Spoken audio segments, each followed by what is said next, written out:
You are Locked On Syracuse, your daily podcast on the Syracuse Orange. Part of the Locked On Podcast Network, your team every day. Here's a question that I have for you all right? Does the addition of Tiefing Diawara change your outlook for Syracuse's roster this upcoming season? I'd love to hear your thoughts right now in the comments section below. Because to me, and again, keep in mind, this is subject to change, right? But as of right now, I don't see how this move really moves the needle in either direction for Syracuse this upcoming season from a roster standpoint. I don't really see how adding a second or a third string center to this team is really all that significant here. I view it as this. I think that the big strength is still the big strength, and the big weakness is still the big weakness for Syracuse this upcoming season. Now, what are they? The big strength is the offense. First of all, they got 4 players that could average at least 10 points per game next season. Nathan George, the point guard from Georgia Tech, also an excellent passer. J.J. Starling can average at least 10 points easily. Nate Kings can do it. Donnie Freeman can do it, right?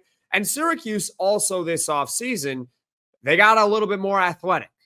Actually, a lot more athletic. And we did a whole breakdown about it early on last week, right?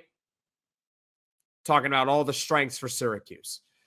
And, well, with that being said, because you're more athletic, Syracuse should be able to get out and transition more than they were able to do a year ago. That leads to more fast break points. That's going to help their offense in general. So offense, with Tiefing Diawara, without Tiefing Diawara, I don't think it changes all that much.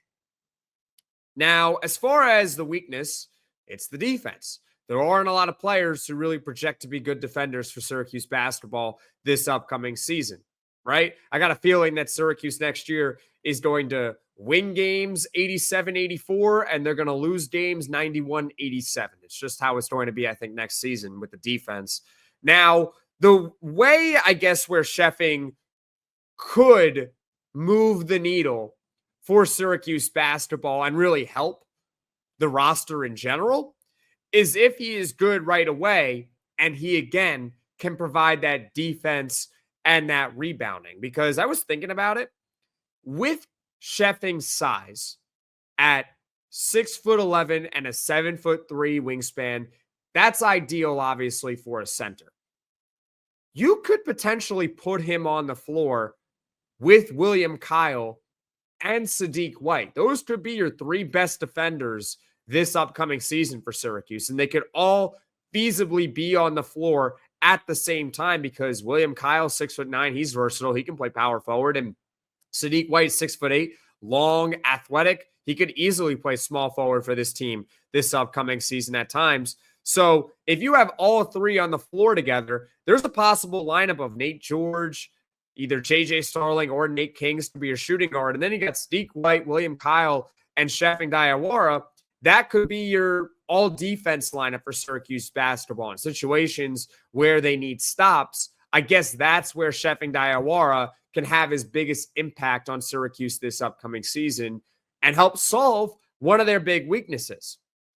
But as of right now, it's really hard to say what his role is going to be this upcoming season. Again, it would be ideal if he can provide defense and rebounding, but how much playing time is he actually going to see, right?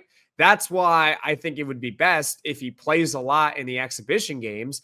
You see what you got, and if you like it, well, try him out in regular season games. And if you don't like it, if you don't think he looks all that good in the exhibition games, then he's just going to be a roster filler. And that's it, right? The other weakness for Syracuse, I mean, again, it doesn't get impacted by Tiefing Diawara here, right? It is the shooting.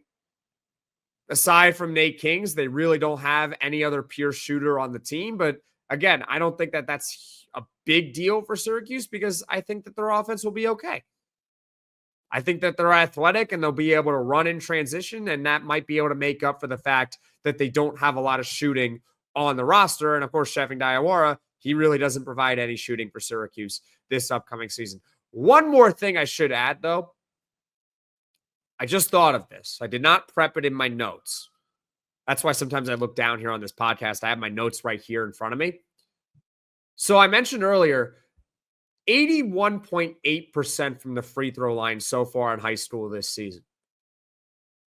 What if Syracuse had him out there late in games as the center?